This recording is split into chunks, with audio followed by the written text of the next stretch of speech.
Ala, nag-memory si Maring Google at etong nakita ko bigla kung naalala ang aking kagig before. Ayan, namimiss ko talaga sila. It's been 2019 na hindi ko sila nakita hanggang ngayon. At ayun si LB the Pogi.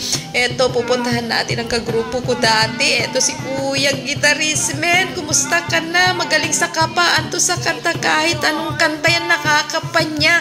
Gabi man umay araw. Ayan, magaling talaga yung mag-gitara. At eto, pupuntahan natin ang Beatmaster na si Biboy. Yan si Kuya Biboy the Pogi. Nabibit niya ang lahat. At eto naman ang isa pang mahiyain ko nung guitarist man. Ayan, magaling din sa kapaan yan ng kanta. Mapagabi man, mapaaraw man, nakakapa niya ang lahat.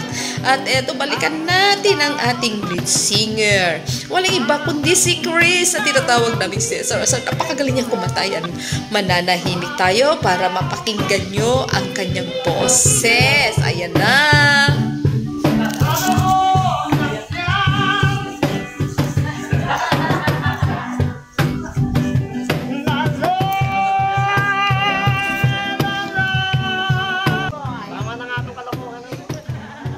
Oh, diba? Ang galing niya. Maraming nabibigani sa boses niya. At hindi lang magaling sa boses, pogi din yan si Chris. Ayan, pupuntahan naman natin si LB na nagluluto sa kanyang bangos. At busy siya. At eto na, Diyos ko, masarap yan. Bangus na yan. Akala nyo gawa yan ng LB. O, ayun, ayaw pa niya magpa-video ko no kasi busy daw siya. Ayan ang aming LB, ang Primus Talentos Grand Champion ng Singapore. Ayan, ang kinanta lang naman niya ay Nosy Balasi. Napakagaling pang performance niyan si LB. Nasa Manila siya ngayon. No? Shout out sa iyo, LB. Hope you are okay. At eto, babalik tayo sa loob. Ayan, 2019 ang last meet ko sa kanila. Ngayon wala na. Hindi ko na sila na-meet until now, 2025. It's been so long. I miss you guys. Hope to see you. At eto naman ang kapatid ni Chris at ang tatay niya. Ayan, akala nila pinipicturan ko sila pero hindi nila alam.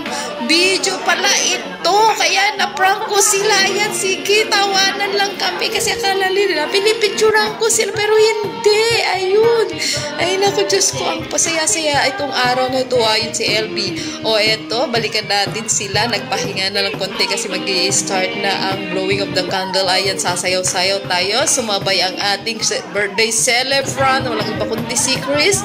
At eto na, dumating na yung cake. Ayan, magbo-blow na ang ating birthday celebrant. Eto na, ayan. Ayan naman ang mga amiga ko, mga babae. Ayaw magpa-video dahil okay na sila sa ganon. Eto, okay, I respect them. Eto na, magbo-blow na siya. Panalo ka, Chris!